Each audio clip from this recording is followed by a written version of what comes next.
મહાનગરપાલિકા એ અત્યારે ભુજની જરૂરિયાત છે, અનિવાર્ય છે. મુખ્યમંત્રી શ્રી ભૂપેન્દ્રભાઈ પટેલને એવી રજૂઆત કરવામાં આવી છે કે અર્થક્વેક બાદ ડેવલપમેન્ટ ઓથોરિટી ભુજમાં આવી અને 56 કિલોમીટરના એરિયામાં ડેવલપમેન્ટ પ્લાન્ટ બન્યું. આજે 24 વર્ષ બાદ એનાથી અનેક ગણા વિસ્તારમાં ભુજનો વિકાસ થયો છે. અર્થક્વેક બાદ માધાપર, મિર્જાપર રિલોકેશન સાઇટો 5 ઊભી કરવામાં આવી.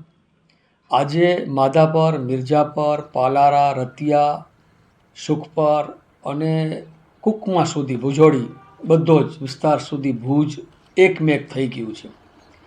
વસ્તીની દ્રષ્ટિએ પણ ભુજ એક મહાનગર બની ગયું છે. અત્યારે ભુજ નાનું સિટી નથી રહ્યું. તો મહાનગર બની ગયું છે એટલે સમસ્યાઓ એટલી બધી અત્યારે છે કે નગરપાલિકાનો જે ક્રાઇટેરિયા છે એ મર્યાદિત છે.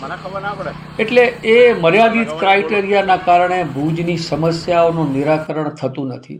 મહાનગરપાલિકાનો દરજ્જો ભુજને મળે તો કમિશનર કક્ષાના અધિકારીઓ ભુજની અંદર બેસે, સરકારની મોટી ગ્રાન્ટો ભુજને મળે, તો ભુજમાં અત્યારે જે ટ્રાફિક, ગટર અને અનેક ઘણી સમસ્યાઓ છે એનું લાંબુ લિસ્ટ બને એમ છે. તો એ મહાનગરપાલિકા મળે તો જ એ સમસ્યાનું નિરાકરણ મળે. આજે કચ્છ ભુજની અંદર આર્મી, BSF, સેન્ટ્રલ ગવર્મેન્ટની બીજી એજન્સીઓ, સરકારી જિલ્લાનું મથક હોવાથી સરકારી બધી ઓફિસોના કારણે શું થયું છે કે બધાના હેડક્વાર્ટર ભુજ છે, બધી વસ્તી ભુજમાં છે.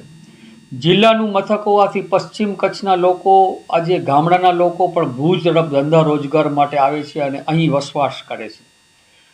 તો એના કારણે વસ્તીનું પ્રમાણ પણ મહાનગરપાલિકાના ક્રાઇટેરિયાની અંદર અત્યારે આવી ગયું છે. ભુજની આજુબાજુ રતિયા આવડું બધું ડેવલપ થયું. પછી પશ્ચિમ કચ્છની અંદર બધા જ ટુરિસ્ટ પેલેસ સ્થળ આવેલા છે. તેથી બહારથી કચ્છ નહીં દેખા તો કુછ નહીં દેખા એ સ્લોગનને કારણે દેશમાંથી અને વિદેશમાંથી મોટા પ્રમાણમાં ટુરિસ્ટો આવે છે અને એ ભુજ રહેતા હોય છે.